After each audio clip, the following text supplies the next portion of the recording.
Though war had long been expected, the fall of Fort Sumter in April 1861 made it a reality. There would be no turning back. On the advice of General-in-Chief Winfield Scott, President Lincoln proposed a plan to cut off southern ports by sea, seize control of interior rivers, and capture major cities. Lincoln signed a proclamation laying out the blueprint for the naval war. Dubbed the Anaconda Plan, the strategy called for Navy ships to blockade every southern port along 3,000 miles of coastline from Virginia to Texas. The objective was to prevent the Confederacy from exporting its cotton to European buyers in exchange for hard currency, and to keep vital supplies such as weapons and blankets from getting in. Blockading this much territory with such a few ships seemed an almost impossible task. This mission impossible fell to the Blockade Strategy Board, also known as the Commission on Conference, and the DuPont Board, named for its leader, Captain Samuel Francis DuPont. Besides DuPont, the other members included Commander Charles Henry Davis, Major John Gross Bernard of the U.S. Army, and Alexander D. Bache of the U.S. Coast Survey. The Navy's few ships were augmented by the fast vessels of the U.S. Revenue Cutter Service, the forerunner of the U.S. Coast Guard. The Revenue Cutter Service was ideally suited to this task since one of its principal missions since its founding in 1790 was to stop smugglers. These ships proved particularly adept at intercepting Southern blockade runners.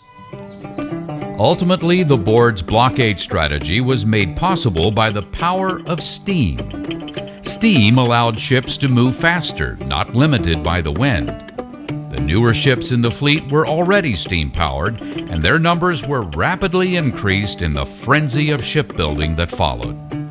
It was this that enabled the U.S. Navy to post a cordon of pickets at the mouth of every harbor, river, and inlet from Chesapeake Bay to Mexico. With this control of the sea, the commercial operations of all Confederate ports were, for the most part, brought to an end. Steam also helped the Union Navy take control of the barrier islands off the Carolinas and strategic Port Royal. Steam power allowed the Navy ships to remain in constant motion, greatly reducing the effectiveness of Confederate shore batteries. Besides blockading the coast, the Navy was ordered to capture the ports along the Mississippi River, cutting off that vital lifeline. While the Army appeared more focused on the Tennessee River, Assistant Navy Secretary Gustavus V. Fox set his sights on the capture of New Orleans. The fall of New Orleans, he believed, would result in the eventual surrender of all of the other towns along the Mississippi. In a daring move, Flag Officer, soon-to-be Admiral David Farragut, ran his fleet past the forts defending the city. When Farragut's ships arrived at New Orleans, the city surrendered without resistance. The siege at Vicksburg in June 1863 was much more difficult. General Ulysses S. Grant was dug in around the heavily fortified city. Navy ships shelled the city and controlled the Mississippi up and down river. In August 1864, Farragut's forces captured Mobile Bay, and in January 1865, a joint U.S. Army-Navy assault took Fort Fisher, which guarded the approaches to Wilmington. With this victory, the U.S. Navy had fulfilled its mission. While Union and Confederate armies slugged it out across battlefields from Virginia to Mississippi, the U.S. Navy had slowly tightened the noose around the Confederacy.